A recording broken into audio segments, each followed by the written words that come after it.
and I'll be your moderator for today's discussion. In this episode, we'll explore a critical topic at the heart of the global energy transition, the financing and transport of green hydrogen. As governments, institutions, and industries look to scale up hydrogen solutions, questions around investment and infrastructure are becoming more important than ever. I'm delighted to be joined by two distinguished speakers, Mr. Adrien de Bassompierre, head of the European Investment Bank representation in Morocco and specialist in climate policy and finance, and Mr. 𝗬𝘁𝗄𝗏, Policy Officer for Energy, Climate and Environment at the EU delegation to Morocco. He is particularly in charge of implementing the Morocco-EU Green Partnership and overseeing the policy dialogue on energy with Morocco. So together they will share their insights and on the opportunities and challenges ahead and on how Europe's financial, infrastructure and policy frameworks can support the development of this promising sector. So let's dive into the conversation. So my first question is related to the global market of green hydrogen. So we know that in 2022, the European Union launched the REPowerEU plan as response to energy security challenges with the ambition of reaching the carbon neutrality by 2050. Green hydrogen quickly emerged as a key solution to decarbonize heavy industries like cement sector and fertilizers. At that time, the EU set an ambitious target to produce 10 million tons of green hydrogen domestically and import another 10 million tons by 2030. More recently, the EU adopted the Low Carbon Hydrogen Delegated Act in July 2025, which is a new regulatory framework and methodology for defining and assessing low carbon hydrogen production in the EU. So the question is this a new direction or simply a continuation of what was already announced? Ultimately, what does this mean for the future of green hydrogen market? Hello, thanks for hosting us. Indeed, you were referring to this REPowerEU and the hydrogen strategy in the European Union. That was the hydrogen strategy dates back from 2020, and there was this ambitious target of reaching 20 million tons of hydrogen, both produced and imported in the European Union. It's definitely an indicative aspirational target that we keep working on in the implementation. This is the Low Carbon Hydrogen Delegated Act that you referred to is the latest part of the regulatory framework that has been announced in this hydrogen strategy, and that is slowly getting into a full-fledged, comprehensive regulatory framework. I think the European Union is the first continent that has developed a fully fledged, comprehensive regulatory framework, and this is really a game changer in terms of creating the market pool. This low-carbon hydrogen has been complementing what was developed in the past under the RED II directive, which was around defining the criteria for renewable hydrogen, what we call in the EU jargon the IRAF-NBO, the renewable fuel of non-biological origin, which qualifies that for hydrogen to be qualified as renewable, there needs to be a range of criteria, specific criteria like the additivity, ensuring that it's made from electricity which is produced from renewable sources, that is added to what already existed. And now we have a complementary delegated act that explains a bit the criteria and the methodology for the low carbon hydrogen, which is hydrogen which is not necessarily from non-renewable sources, but which is still lower carbon than grey hydrogen, especially if it's, for example, using methods like a natural gas reforming with carbon capture or using nuclear energy. So there has been more precisions, which provides the regulatory certainty also for the different actors. And with limitation of 70%. Exactly. So this low carbon hydrogen states that to qualify as low carbon hydrogen, it needs to have the same to achieve at least a reduction of 70% of greenhouse gas emissions.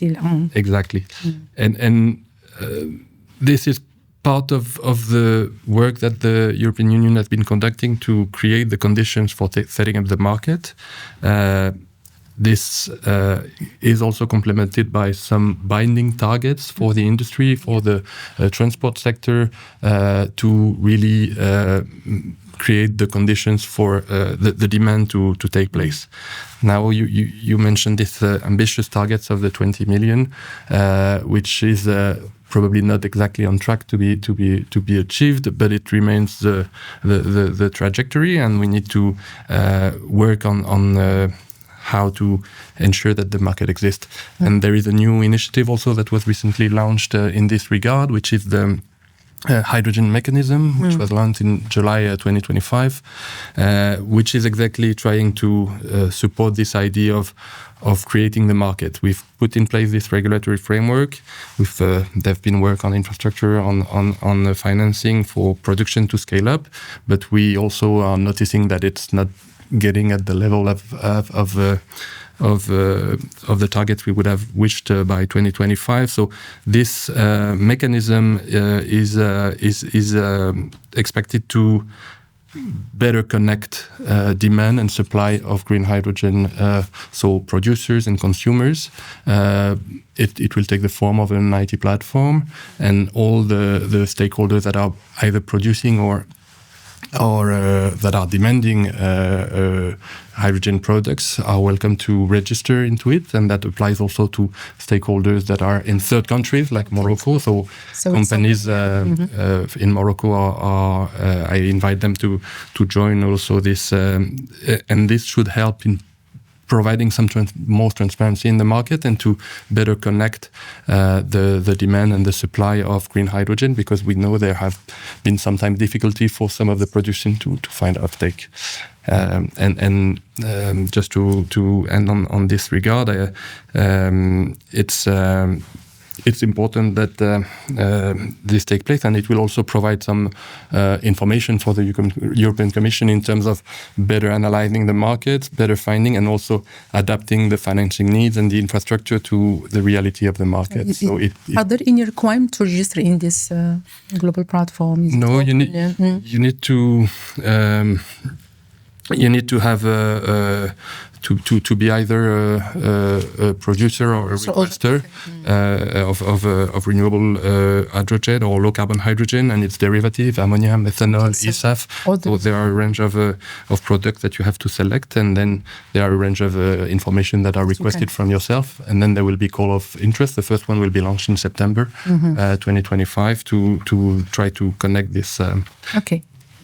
Very interesting. So you talk about the regulatory framework, and it's clearly the major issue. So how can a country like Morocco position itself, for my first question, and what kind of information you provide at the delegation, and what kind of cooperation are you conducting now?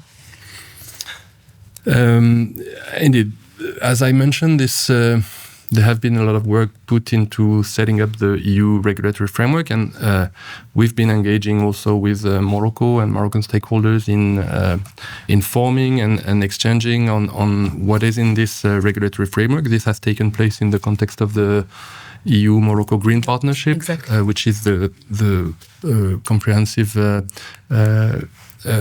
umbrella under which we are having a range of cooperation on green matters. Energy transition, decarbonation is definitely one of the big pillars. And under that, we have had some exchanges. There are also projects that are financed by the European Union that have allowed to increase awareness and to build capacities also on that regard. I'm referring notably to the MEDGEM project, under which there have been a range of relevant activities, such as trainings, capacity building, webinars to inform. There have been some study visits of Moroccan actors visiting, for example, the ports of Rotterdam or other places in Europe. This was under this project that last year's PTX, we had also the hackathon, which was organized with some of the students that were, and there was also an important work on pre-certification for a Moroccan project, which was the first project in the region which was pre-certified under these EU regulatory rules, which allows to show that there was a possibility for some first projects in Morocco to qualify with all the sometimes complex criteria of the EU. So these are some of the activities we've been conducting in that regard, on top of the more broader engagement on all the energy reforms that we are conducting through budget support with the authorities, through twinning with the regulator, etc. So there is a lot of work ongoing also with our member states, which are very active. Some of them are quite involved on this topic to support and to help Moroccan actors understand and put the condition to comply with the EU regulations. Yes. Thank you very much, because I know that it's interesting period we have to explore and to know more about the regulatory system and to find how we can make progress, of course, for Moroccan parts. I will be about the financing and how you see the environment globally is evolving, because we know that we have low carbon. Do you think that it's more easier to finance low carbon project than green hydrogen project? Time will tell, but at least it opens up a set of opportunities. We're deepening the definition of the types of eligible sources of hydrogen production. Us as the financing arm of the EU, the European Investment Bank, we align with the definitions set by the EU. Of course, we have an objective as a client bank of the EU also to fully support decarbonization, and obviously renewable low carbon hydrogen have that objective in mind, and that is still the center of the objective. I would say that perhaps it's not a real game changer for Morocco, as its main asset are renewable energies, exactly, solar and wind. And so really on that front, Morocco can and is already a leader or trying to take a leading position. So that signal is very clear. It may be a game changer for other actors in the markets to be seen. You're asking a bit, what is your view on the global market? It's a nascent market, and it's normal. We've observed that in other markets of which we've supported the emergence. I can definitely mention offshore wind in Europe, and now floating wind, and we've observed that's the price. The pricing. It has taken a bit of time, but in those areas and in solar also, we were surprised at the speed. In your perspective, you think we need how many times to achieve this target? It's difficult to say, but I mean, what we observed is that at some point, yes, there are tipping points. The reality now is, yes, global demand is around a little bit less than 100 million tons per year. 1% of that for the moment is green. So it's very, very low. And in Europe, the final energy used based on hydrogen is 2%. The target, just to put into perspective the numbers that Gaëtan gave you, is that by 2050, aiming to reach between 10 and 20% of final energy use. That would be the ideal world. Challenges are still related to cost. We're around $6-8 a kilogram. And we observe that projects struggle to close everywhere around the world. But progress is being made. We as the EIB have supported massively the emergence of the hydrogen economy in Europe. There's still a lot of work to do, but working on supply, on technology, on demand, and we hope to be doing the same outside of the EU. We're already doing it, and Morocco is no exception. We hope. My question: what are you doing in Morocco? Yes.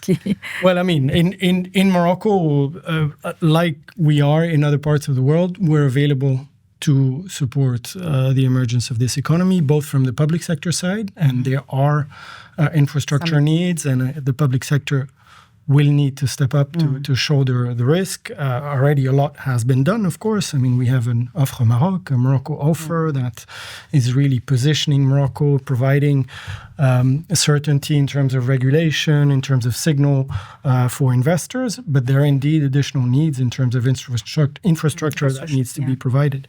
We're also able to support the private sector, and be it the consortiums that have already manifested interest through the Morocco offer, and we are able through different types of financial instruments to support them.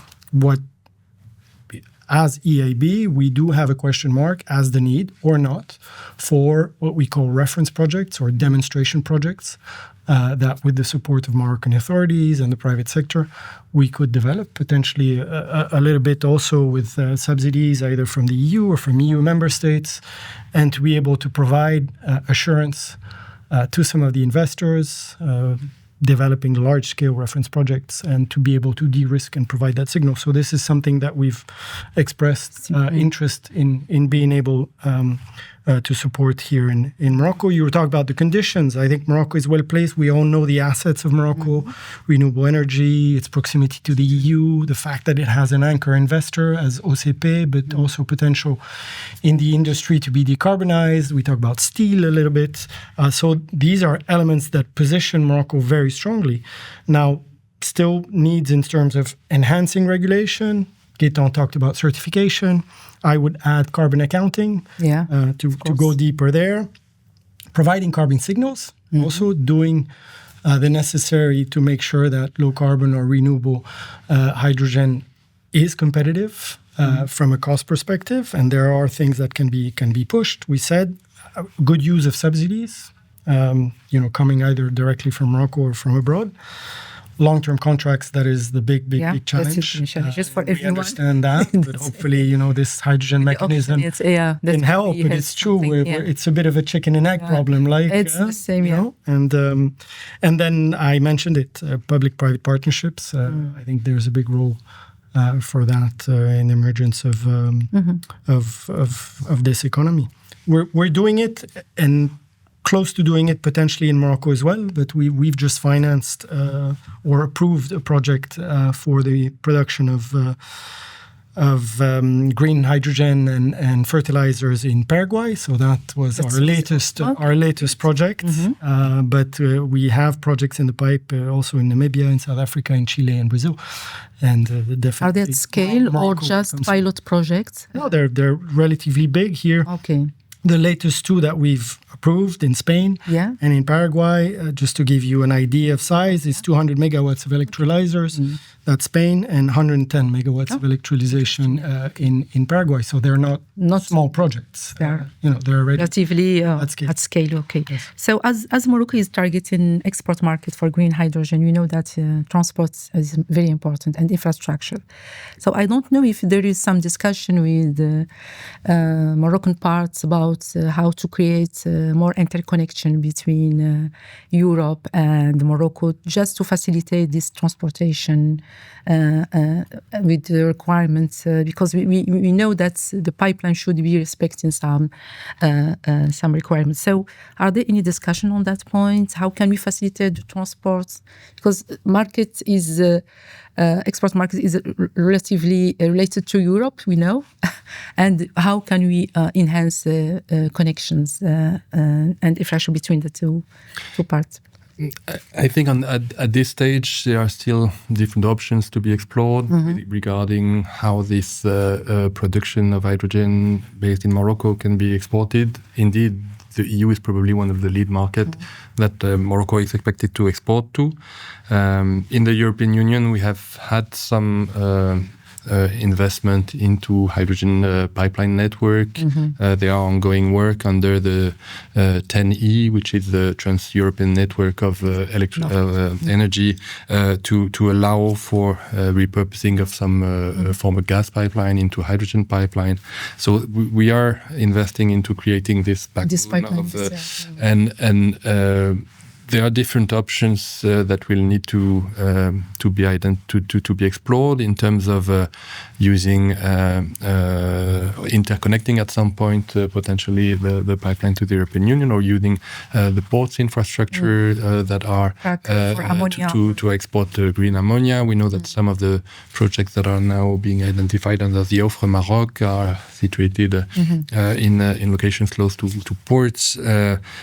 So as Adrien was mentioning, we are a bit, and there will be a need to ensure that these associated infrastructures and the private sectors are working hand in hand to ensure there is some coherence into developing this common infrastructure. So this is something we are ready to explore with the Moroccan authorities. But it's true that there is this important work that is needed to interministerial and actors work to provide the big picture and look at where collaborate together, involving private sector, because I know that should be part of public partnership. Again, that's seeing what amount of risk will be shouldered by the private sector and by the public sector, but also for the infrastructure part. Yeah. I'll be preaching a bit for my choir. I mean, because we are working already on the development of infrastructure, the ones that you mentioned within Europe. And clearly that's also with a target to be able to connect with the European direct neighborhood. Gaëtan mentioned the 𝗤𝗁𝗁 initiative. Projects under that initiative are considered projects of common interest. So that means they can have special financing. They also can have speedy, recognition of permits, etc. So they can go through an accelerated process. If I'm not mistaken, under that initiative, the repurposing of gas grids is also recognized and allowed until at least 2029. I don't have all the details of that, but I mean, this is to show that there's clearly a push. But this is also why I mentioned the importance potentially of reference project, is to also be able to test the costs of transportation of hydrogen. Obviously, the short-term solution potentially is maritime transports. There are challenges, including technical, because you have to transform the hydrogen. You have losses in the process. This is potentially quite costly, but it is the short to medium-term solutions until, hopefully, the emergence of physical infrastructure, I'm talking about pipelines, will be developed, and to be able to connect some parts of certainly the southern neighborhood of the EU. This is something we'd like to work towards. But as you mentioned, we have to prepare it, even that by 2030, 2032, we should prepare it, because there are many studies to conduct and many other aspects to consider. So I think it needs to be considered before, even that we know that by 2029 it will be maritime sector that is more like short term, but after that I think we have also to anticipate and prepare. We're talking about some initiatives, 𝗤𝗁𝗁𝗁, right, connecting Portugal, Spain, France and Germany. Of course, the southern corridor, these are ideas still, but connecting North Africa through Italy and Germany then. I mean, so there are visions. There are visions. We have to start to transform from paper to reality. To implementation. It's going to take quite a while. Yeah. That is related to my last question. So, how can we work together more effectively to drive change and build stronger this partnership in this sector? So, we know that there are many elements, many factors that we can build on, and how can we work more efficiently on that, and how can we prepare the future? I think there is already quite good work ongoing with Morocco. I try to express some of the work strands we're working under. There is definitely a lot of interest on the European Commission side to engage further with the Southern Mediterranean partners in the context of the new Commission. We are about to launch in the coming months a new pact for the Mediterranean, and we are also considering a new initiative that will be presented in the margin of the Power2X Summit, which is called 𝗤𝗫, Trans-European Renewable Energy and Clean Tech Initiative. We are planning to have a dedicated side event in the margin of the PTX Summit on the 1st of October to kind of present the initial features of what we would like to put in this initiative and collect feedback from the Moroccan stakeholders.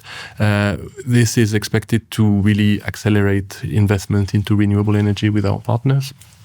Morocco is definitely one of the strong partners of the EU in this regard.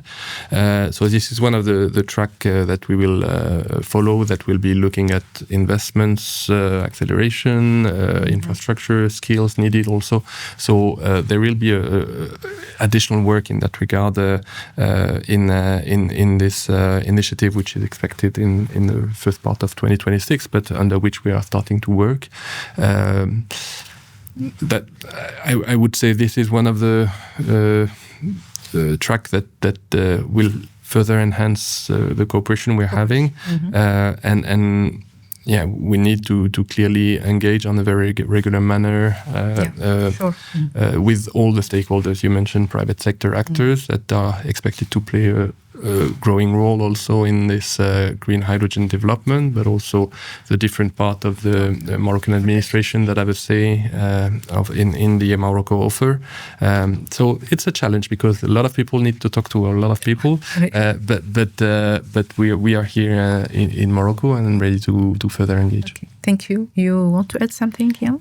Well, yes, maybe. I mean, you were asking what Morocco can do to position itself. It's already doing it through the PTX Summit, the World Summit. Now we're coming to the 5th edition, and it really is a forum, an important one for exchange, so much so that we've decided to sponsor it. This is the 2nd time. I would say that as a European institution, but I involved also other international financial institutions and DFI, so bilateral financial institutions, also very involved. We, as the financial institutions family, we can help in the production, in the R&D, in the infrastructure, also providing advice to support and help projects become bankable. This is our mandate. We're here in those forums to be able to support this, to propose solutions, to understand what the needs are. And that will be our mandate going forward. We have a number of EU initiatives or even EU member states initiatives. I'm going to mention Germany, which has set up or is in the process of setting up a number of funds to support hydrogen projects abroad, outside the EU. And we're in discussions with Germany to help them support the operationalization of one of these funds, the Green Hydrogen Fund. So let's see, there may be opportunities for Morocco and for certain actors to come and knock at the door of such funds to benefit from concessional financing, even subsidies, potentially to support this. So this is our hope, and that will our mandate as an EU financial institutions is to strengthen and support the EU-Morocco relationship. And that's what we will do also in the hydrogen sector. Okay, thank you. Thank you very much for your insightful discussion. Thank you for this, as I said, you confirming your engagement and commitment to support and collaborate with Moroccan parts. And I'm sure that even indeed, we know that green hydrogen is an emergent sector, but I think with collaboration partnership, we can really create market and we can create conditions for competitiveness. And I think there are mutual interests here. Exactly. In the EU, we need imports. In Morocco, there are potential with the Britain market just next door. We also said the importance of looking at domestic use of hydrogen should not be overlooked, right? But I think we have, a real ingredients for strengthening the partnership because there are mutual interests in developing this. Okay, thank you very much for this insightful discussion. Looking to meet you at the Power2X Summit on the 1st and 2nd of October.